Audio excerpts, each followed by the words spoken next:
es une femme qui a perdu la tête, qui a perdu la tête. Tu penses que tu vas réussir avec ça? Elle n'avait pas de chaussures le jour où elle a eu sa première idée de génie. Pas de chaussures, pas de cahier, pas d'électricité chez elle. Mais elle avait quelque chose que personne ne pouvait lui voler. Une tête qui ne s'arrêtait jamais de chercher des solutions.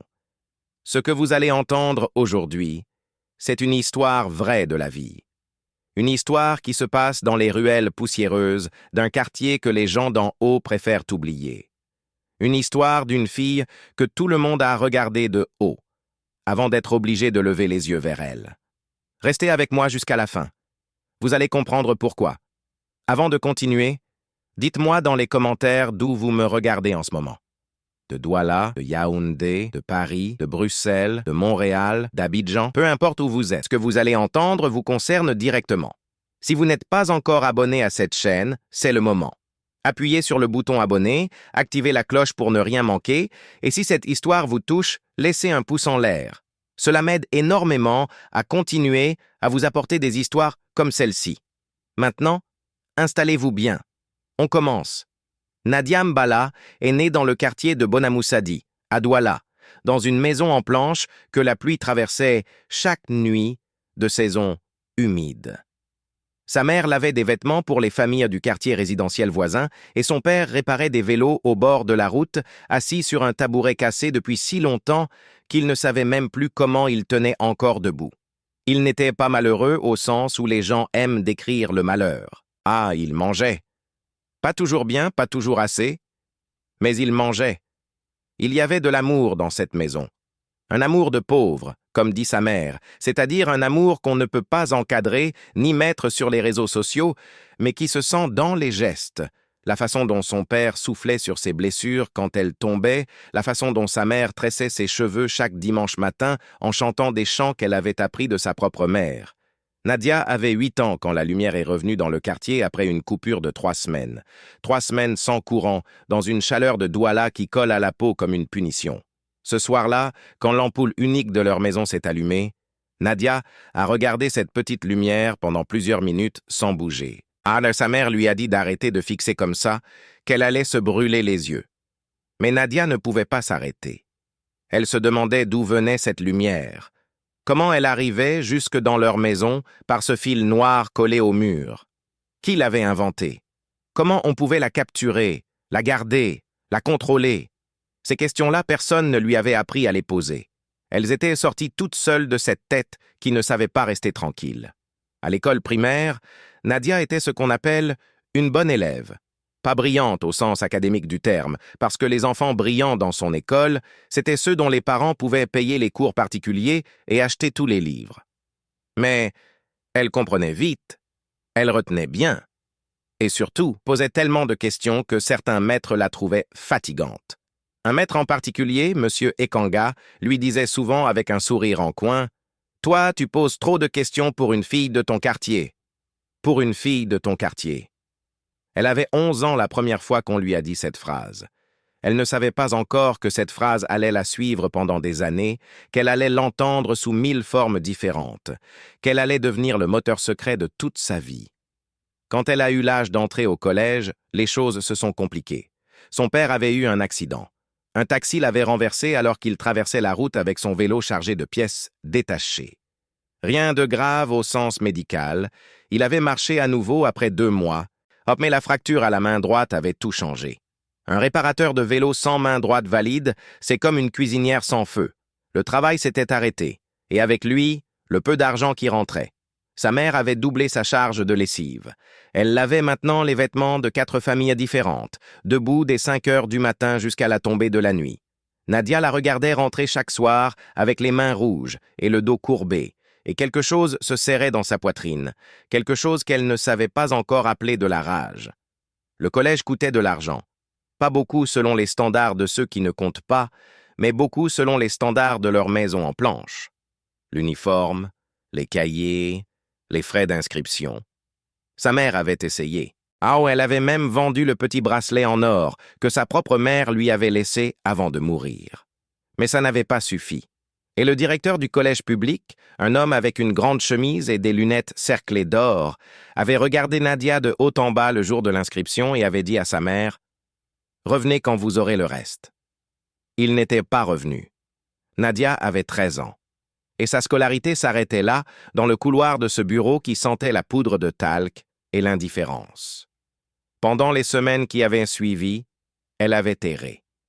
Pas dans le sens dramatique du terme. Elle n'avait pas pleuré des jours entiers, ni refusé de manger.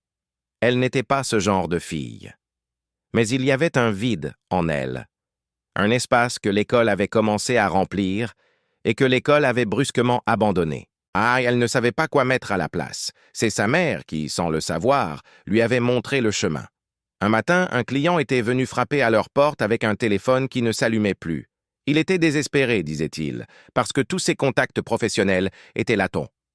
Le dent.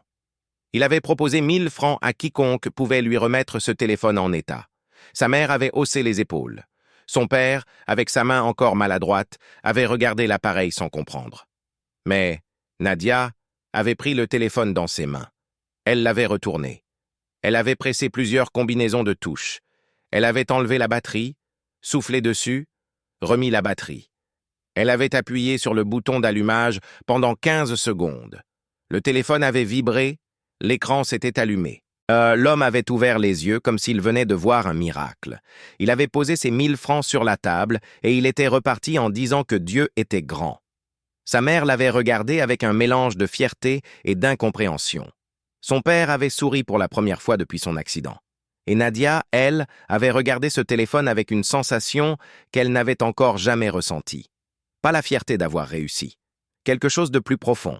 La certitude d'avoir trouvé une langue qu'elle comprenait naturellement. À partir de ce jour, elle avait commencé à collecter des téléphones cassés. Les voisins en avaient, les commerçants du marché en avaient, les mécaniciens du coin en avaient. Ah, des appareils qu'on avait abandonnés parce qu'ils ne fonctionnaient plus et qu'on n'avait pas les moyens de réparer en boutique officielle.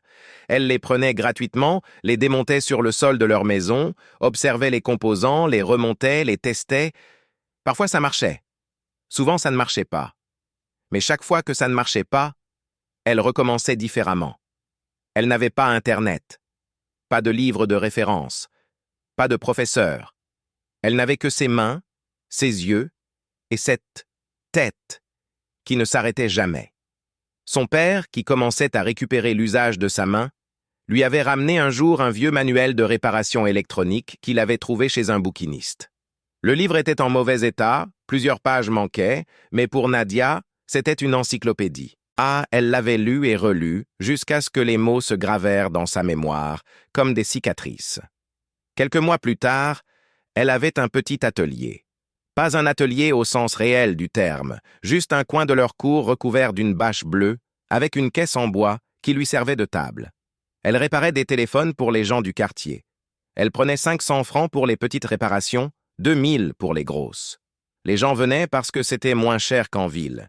Et ils restaient parce que son travail était bon. Mais ce n'était pas encore l'idée qui allait tout changer. L'idée est venue d'une frustration. Dans son quartier, les coupures de courant duraient parfois plusieurs jours. Pendant ces coupures, les gens ne pouvaient pas charger leur téléphone. Et sans téléphone chargé, les chauffeurs ne pouvaient pas recevoir leurs clients. Les vendeuses ne pouvaient pas appeler leurs fournisseurs. Les mères ne pouvaient pas joindre leurs enfants qui travaillaient en ville. Le téléphone était devenu, en quelques années, le centre nerveux de toute vie économique dans le quartier. Et quand il mourait, faute de courant, c'était comme si le quartier entier se retrouvait aveugle. Nadia avait alors 14 ans. Elle regardait les gens se lamenter pendant une coupure qui durait depuis 2 jours. Elle avait regardé le petit générateur de son voisin qui tournait dans sa cour pour alimenter sa boutique de bière. Et quelque chose dans sa tête avait cliqué. Elle avait proposé à son voisin un arrangement. Il lui laissait utiliser une prise de son générateur pendant les coupures. Elle lui réparait ses appareils électriques gratuitement. Le voisin, un homme pratique, avait accepté sans trop réfléchir. Le lendemain, Nadia avait installé 4 prises multiples sous sa bâche bleue et avait annoncé aux gens du quartier que pour 100 francs, ils pouvaient venir charger leur téléphone pendant la coupure. En 1 heure, elle avait eu 10 clients. En 1 jour, elle avait eu 40 clients. En 1 semaine, tout le quartier savait que quand la lumière s'éteignait, on allait chez la petite Nadia charger son téléphone. Les gens venaient, posèrent leur téléphone, attendaient, discutaient, repartaient. Certains lui demandaient en même temps si elle pouvait regarder un problème sur leur appareil. Elle regardait, elle réparait, elle facturait. Or, un petit écosystème de services s'était créé sous cette bâche bleue dans la cour d'une maison en planche à Bonamoussadi. Mais certains ne voyaient que pas les choses comme ça. La femme du voisin avait commencé à faire des commentaires. Elle disait que cette fille passait trop de temps avec des hommes, que ça ne convenait pas. Une voisine plus âgée racontait à qui voulait l'entendre que les parents de Nadia auraient mieux fait de lui trouver un mari plutôt que de la laisser jouer avec des machines comme un garçon. Deux garçons du quartier qui essayaient depuis longtemps de vendre des cartes téléphoniques s'étaient mis à l'appeler la sorcière des téléphones, en riant, disant qu'elle ne valait rien, qu'elle faisait du travail de garçon sans même comprendre ce qu'elle faisait. Un jour, un homme d'une 50aine d'années qui dirigeait une boutique de téléphonie au marché central était passé dans le quartier. Quelqu'un lui avait parlé de Nadia. Il était venu voir par curiosité. Il l'avait regardée travailler pendant quelques minutes, puis il avait dit, avec le ton de quelqu'un qui rend service, « Petite, tu devrais chercher à travailler dans une vraie boutique plutôt que de jouer ici. Avec ta tête, tu pourrais balayer et ranger les appareils correctement. » Balayer et ranger les appareils. Elle avait maintenant 15 ans. Elle réparait des téléphones que cet homme n'aurait probablement pas su ouvrir. Et il lui proposait de balayer. Elle lui avait souri poliment et lui avait tourné le dos. Ce soir-là, elle n'avait pas dormi, pas à cause de la colère. Elle avait dépassé la colère depuis longtemps. Elle n'avait pas dormi parce qu'une idée lui tournait dans la tête et qu'elle ne pouvait pas l'arrêter. Elle pensait à l'énergie. Elle pensait aux coupures de courant. Elle pensait aux milliers de quartiers comme le sien à travers la ville, à travers le pays, à travers tout le continent, où des gens vivaient avec des téléphones qui mouraient faute de courant, où des petits commerces fermaient pendant des jours entiers parce que le courant était parti, où des enfants ne pouvaient pas étudier le soir parce qu'il n'y avait pas de lumière. Elle pensait à tout ça et elle pensait « Quelqu'un devrait résoudre ce problème ». Et puis une voix dans sa tête lui avait dit « Pourquoi pas toi ?» Elle avait ri toute seule dans le noir. Elle avait 15 ans, pas de diplôme, pas d'argent, pas de connexion. Pourquoi pas elle? C'était presque drôle. Ah, mais la voix n'avait pas arrêté. Les 2 années suivantes, Nadia avait travaillé à 2 niveaux en même temps. Au niveau visible, elle continuait à réparer des téléphones et à offrir des services de charge. Elle avait maintenant de l'argent pour acheter ses propres câbles, ses propres outils, une petite caisse à outils propres. Elle avait même réussi à mettre assez de côté pour acheter un petit onduleur d'occasion qu'elle avait réparé et branché pour ne plus dépendre entièrement du générateur du voisin. Au niveau invisible, elle apprenait. Elle avait trouvé un cybercafé à 20 minutes de marche de chez elle, tenu par un jeune homme sympa qui s'appelait Thierry, et qui la laissait parfois utiliser un ordinateur pour 1 heure gratuite en échange d'une réparation de clavier ou de souris. Sur cet ordinateur, elle plongeait dans des forums de réparation électronique, des tutoriels vidéo, des explications sur les systèmes d'énergie solaire, sur les batteries lithium, sur les micro-onduleurs. Elle prenait des notes dans un cahier qu'elle gardait précieusement, une écriture serrée, des schémas dessinés à la main, des questions qu'elle se posait et auxquelles elle essayait de répondre elle-même avant de chercher la réponse ailleurs. Thierry, qui la regardait travailler avec une admiration croissante, lui avait un jour apporté un vieux livre sur l'électronique de base. Il lui avait dit « Je ne comprends rien à ça, mais toi, tu vas peut-être comprendre. » Elle avait compris. Elle avait tout compris. À 16 ans, elle avait eu sa première vraie innovation. Pas une invention au sens des brevets et des laboratoires, mais une solution pratique, construite avec les moyens du bord, qui avait changé quelque chose de concret dans la vie des gens autour d'elle. Elle avait assemblé, à partir de pièces récupérées sur des appareils cassés et d'un petit panneau solaire acheté d'occasion, un système de charge qui n'avait pas besoin de courant électrique classique. Le soleil entrait dans le panneau, l'énergie allait dans une batterie qu'elle avait reconstituée, et depuis cette batterie, les téléphones pouvaient se charger. Le tout dans une caisse en bois qu'elle avait peinte en bleu. C'était simple, c'était bricolé, mais ça marchait. Et dans un quartier qui vivait avec des coupures de courant de plusieurs jours par semaine, quelque chose qui marchait sans courant, c'était révolutionnaire. Les gens venaient maintenant de quartiers voisins, pas seulement pour charger leur téléphone. Ils venaient voir comment ça fonctionnait. Ils posèrent des questions. Certains voulaient en acheter une version pour eux. Elle n'avait pas encore les moyens de produire pour les autres, mais elle prenait note des demandes dans son cahier. Un jour, un journaliste d'une petite radio communautaire locale était passé faire un reportage sur les commerçants innovants du quartier. Quelqu'un lui avait parlé de Nadia. Le journaliste était arrivé avec son dictaphone et son scepticisme visible, parce que quand on lui avait dit qu'une jeune fille de 16 ans sans diplôme avait construit un système solaire, il avait pensé que c'était une exagération de quartier.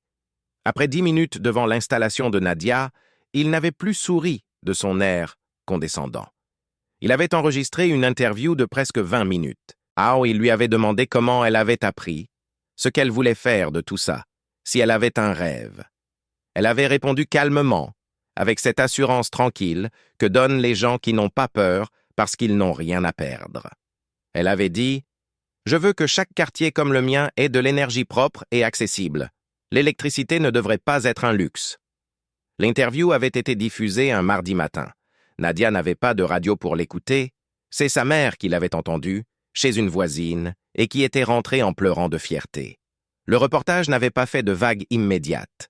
Pas de millions d'écouteurs, pas de partages viraux. C'était une petite radio communautaire, pas une grande chaîne nationale. Mais quelqu'un l'avait entendu. Ce quelqu'un s'appelait Jean-Pierre Essomba. Il avait 42 ans, il était ingénieur de formation, et depuis quelques années, il dirigeait un fonds d'investissement modeste mais sérieux qui cherchait à financer des initiatives technologiques dans des zones urbaines défavorisées de la ville.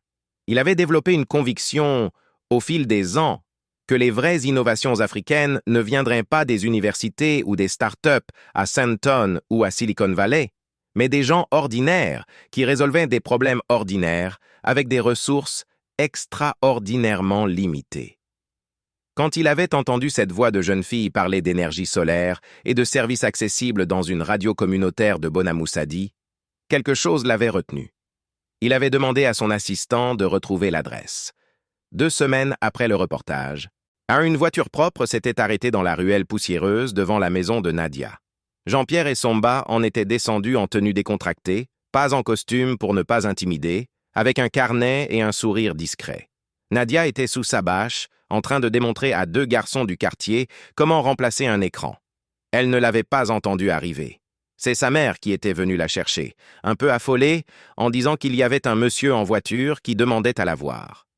Elle s'était levée, s'était essuyé les mains sur son tissu noué à la taille, et elle était allée vers lui, avec le calme de quelqu'un qui ne savait pas encore que sa vie était sur le point de basculer.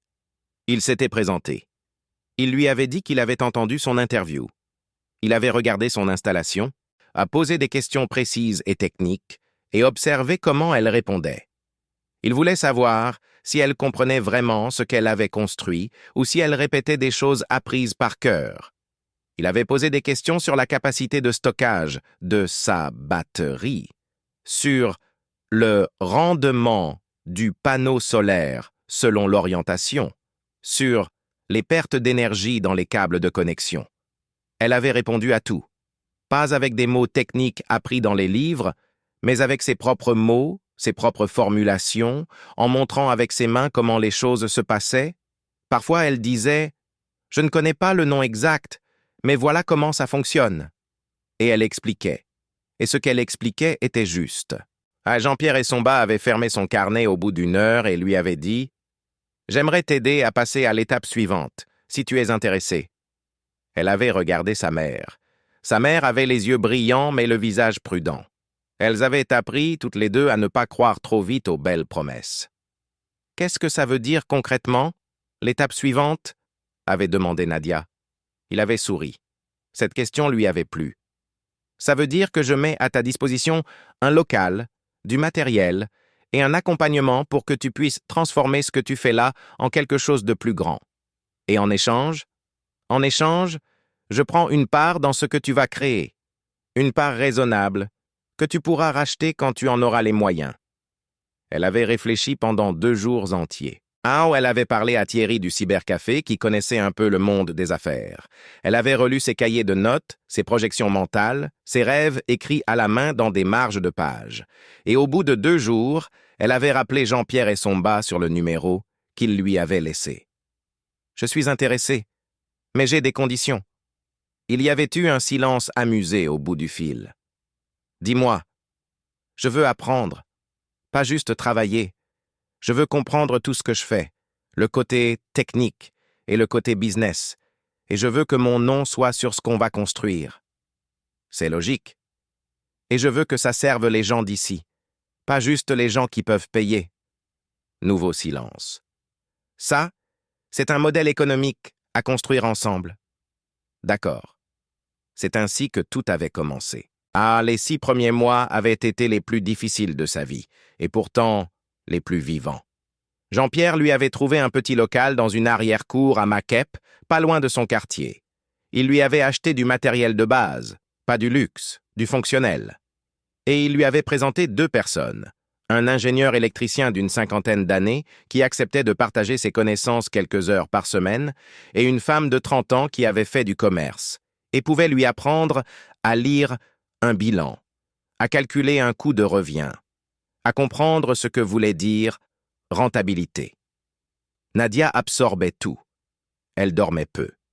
Elle posait des questions qui mettaient parfois l'ingénieur mal à l'aise, parce qu'elle touchait à des zones qu'il n'avait pas révisées depuis longtemps. Elle remplissait des cahiers à une vitesse qui étonnait tout le monde. Et en parallèle, elle continuait à servir ses clients du quartier parce qu'elle n'avait pas oublié d'où elle venait et parce que ses clients étaient sa source de vérité. Ce qu'ils lui disaient, ce dont ils avaient besoin, ce qui ne marchait pas pour eux, c'était son laboratoire de recherche le plus précieux. Au bout de 8 mois, elle avait une version améliorée de son système de charge solaire. Plus efficace, plus compacte, avec une batterie reconstruite à partir de composants récupérés et optimisés. Elle l'avait appelée Lumina, pas pour faire joli, parce que dans son esprit, la lumière était le début de tout. Jean-Pierre avait trouvé, grâce à ses contacts, 3 boutiques de téléphonie qui avaient accepté de tester Lumina dans leurs locaux pendant 1 mois. Le résultat avait dépassé les attentes. Moins de pannes dues aux coupures, continuité de service pendant les délestages et une réduction sensible des pertes commerciales liées au manque de courant. Des articles dans des blogs locaux avaient parlé de Lumina. Un journaliste d'un grand quotidien national avait fait un papier sur la jeune prodige de Bonamoussadi. Nadia détestait le mot prodige. Elle disait que ce n'était pas de la magie, c'était du travail. Mais le mot était paru, et avec lui, une attention nouvelle. Des demandes avaient commencé à arriver. Des petits commerces, des salons de coiffure, des pharmacies de quartier, des boutiques de couture. Tous voulaient un Lumina, et elle ne pouvait pas encore répondre à la demande seule. C'est là que Jean-Pierre avait décidé d'aller chercher un financement plus important. Il avait présenté Nadia et son projet à un réseau d'investisseurs qui s'intéressait à l'énergie décentralisée en Afrique centrale. Ces gens-là avaient des bureaux à Genève et à Nairobi. Ils portèrent des costumes qui coûtaient plus cher que tout ce que la famille de Nadia avait possédé en 20 ans. La réunion avait eu lieu dans un hôtel du centre-ville. Nadia portait une robe simple que sa mère avait cousue spécialement pour l'occasion.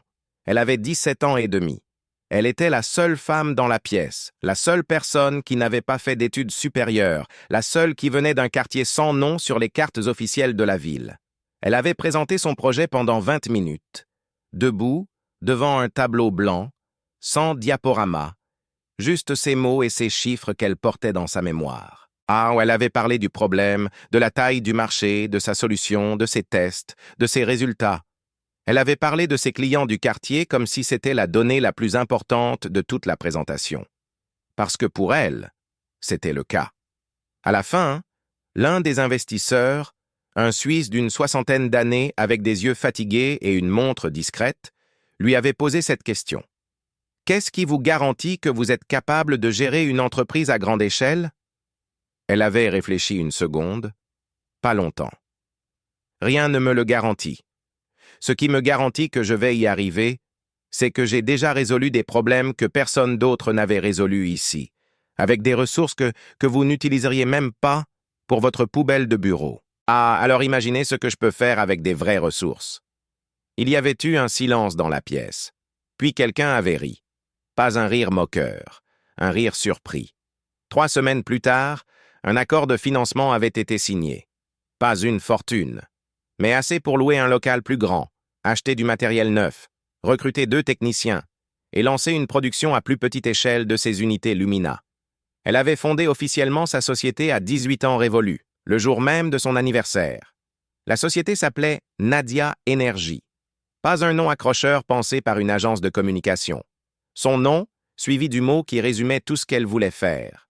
Elle avait signé les documents dans un bureau d'un notaire du quartier Aqua, assise bien droite dans sa chaise, avec sa mère à côté d'elle qui tenait son sac à main comme si elle allait le serrer jusqu'à ce qu'il se déchire. Les 2 premières années de l'entreprise n'avaient pas été un conte de fées. Il y avait eu des problèmes de fournisseurs qui livraient du matériel défectueux, des techniciens qui ne suivaient pas les procédures correctement, des clients qui ne payaient pas, des concurrents qui avaient vu ce qu'elle faisait et commençaient à copier ses designs. Elle avait appris à licencier quelqu'un, ce qui l'avait rendu malade pendant 1 semaine. Elle avait appris à négocier un contrat, à faire face à un audit comptable, à gérer un conflit entre 2 employés. Chaque semaine apportait un problème qu'elle n'avait jamais rencontré avant. Et chaque fois, elle faisait la même chose. Elle cherchait à comprendre. Elle trouvait une solution. Elle passait à la suite. Jean-Pierre Essomba avait été une présence utile, sans jamais prendre trop de place. Il apportait ses contacts, sa connaissance du milieu des affaires, son réseau. Mais il avait tenu sa promesse de la laisser apprendre et décider. Le seul conseil qu'il lui avait donné systématiquement, à chaque fois qu'elle voulait agir par émotion plutôt que par réflexion, était « Prends le temps d'observer avant d'agir ». Elle avait fini par inscrire cette phrase sur un post-it collé en haut de son écran d'ordinateur. À 20 ans, Nadia Energy avait 6 employés permanents, une 50aine de clients professionnels dans 3 quartiers de Douala et un contrat pilote avec une organisation internationale qui testait ses solutions dans des écoles de zones périphériques. Les unités Lumina équipèrent des salles de classe. Des enfants pouvaient étudier le soir. Des enseignants pouvaient utiliser des ordinateurs. Ce n'était pas grand-chose à l'échelle du monde. C'était énorme à l'échelle de ces quartiers. Un soir de février, Nadia rentrait d'une réunion avec des représentants de la mairie qui s'intéressaient à son modèle pour un projet d'électrification d'urgence dans des zones mal desservies. Elle traversait la ruelle de son ancien quartier, Bonamoussadi, à pied, parce que sa voiture était en révision et qu'elle aimait encore marcher dans ces rues où elle avait grandi. Il faisait nuit. La coupure de courant avait encore frappé le quartier. Autour d'elle, les maisons étaient sombres. Les gens sortaient avec des lampes torches. Des bougies brûlaient derrière des fenêtres. Des enfants essayèrent de faire leurs devoirs à la lumière d'un téléphone posé sur la table. Elle s'était arrêtée au milieu de la ruelle. Elle avait regardé tout ça. Et elle avait pris une décision. Elle avait appelé son directeur technique ce soir-là, à 22 heures, et lui avait dit « Je veux qu'on monte un projet pilote. Installation de mini-réseaux solaires dans 10 maisons de Bonamoussadi. Gratuitement. On finance ça sur nos fonds propres, on documente tout, et ça devient notre vitrine. » Il y avait eu un silence. « Nadia, ça va coûter... » « Je sais ce que ça va coûter. Je l'ai calculé. On peut se le permettre si on repousse l'achat du nouveau stock d'1 mois. Tu veux vraiment repousser ça pour donner de la lumière à des gens gratuitement? Je ne donne pas. J'investis. Ce quartier m'a appris tout ce que je sais. C'est normal que ce soit la première chose que je lui rende. Le projet avait démarré 2 mois plus tard. 10 maisons, choisies en concertation avec les résidents, des familles avec des enfants scolarisés en priorité, des maisons où vivaient des personnes âgées ou malades, des petits commerces de proximité. Chaque installation avait été faite par l'équipe de Nadia Energy, expliquée aux habitants, documentée. Le jour de l'inauguration officielle, si on peut appeler ça une inauguration pour un quartier populaire de Douala, des gens s'étaient rassemblés dans la cour centrale. La mère de Nadia était là, son tissu du dimanche noué autour de la taille. Son père était là, sa main droite désormais presque normale, les yeux brillants d'un homme qui ne sait pas encore s'il a le droit d'être aussi fier. Le voisin dont elle utilisait autrefois le générateur était là aussi.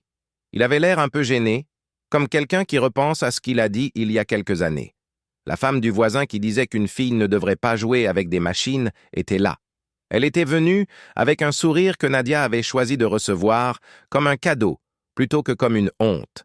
Les deux garçons qui l'appelaient la sorcière des téléphones n'étaient pas là. Mais quelqu'un lui avait dit que l'un d'eux avait récemment demandé si elle cherchait du personnel. Elle n'avait pas fait de grand discours ce jour-là.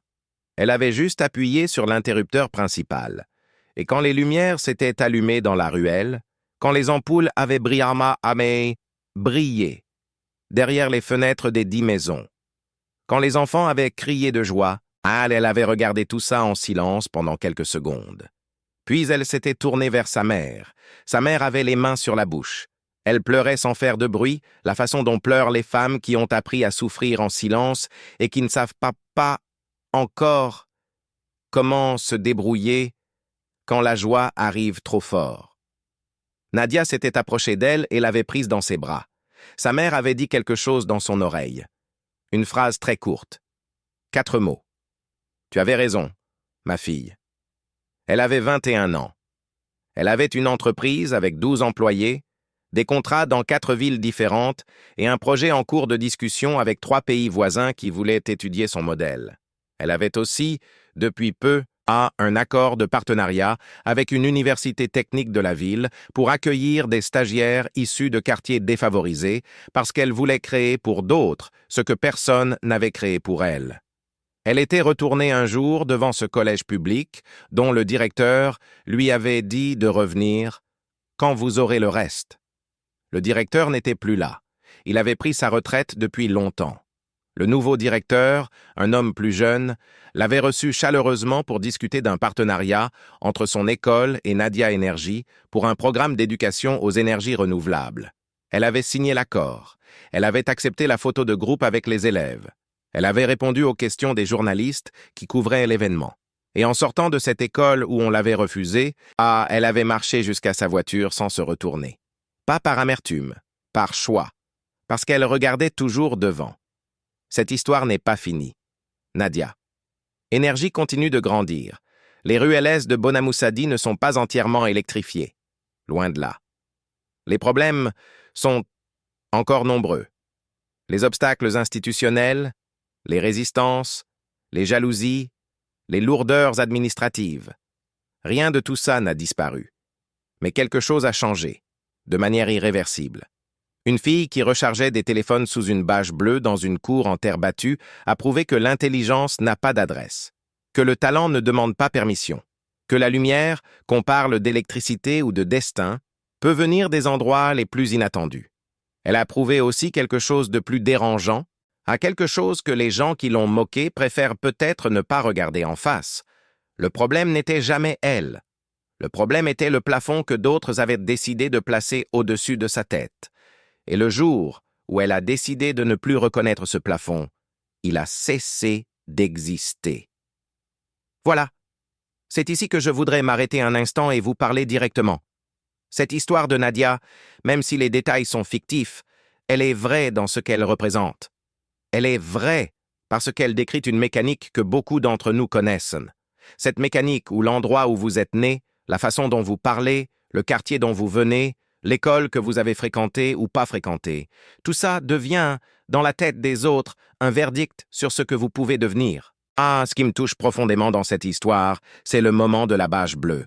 Ce moment où une fille sans diplôme, sans réseau, sans ressources, décide quand même de commencer. Elle ne demande pas la permission. Elle ne attend pas les bonnes conditions.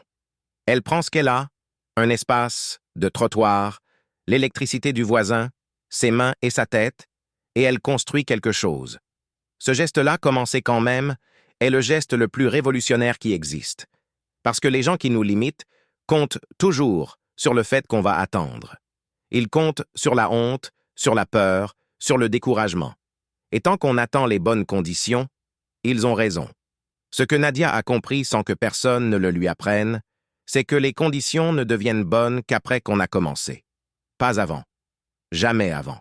Je vois aussi dans cette histoire quelque chose qui me parle de nous, de notre façon de regarder ceux qui réussissent. Quand Nadia était sous sa bâche avec ses téléphones cassés, personne ne la voyait. Quand elle a signé son premier contrat, tout le monde voulait sa photo. La même fille. le même cerveau, le même courage, mais une voiture en plus, et soudainement tout le monde se souvient qu'il a toujours cru en elle. Cette partie de l'histoire me met mal à l'aise, parce qu'elle me demande d'être honnête avec moi-même. Est-ce que je suis capable de voir la valeur des gens avant que le monde me le dise? Est-ce que je suis capable d'encourager quelqu'un qui est encore sous sa bâche avant qu'il soit devant les caméras? C'est une question difficile. Et c'est une question que je vous pose aussi.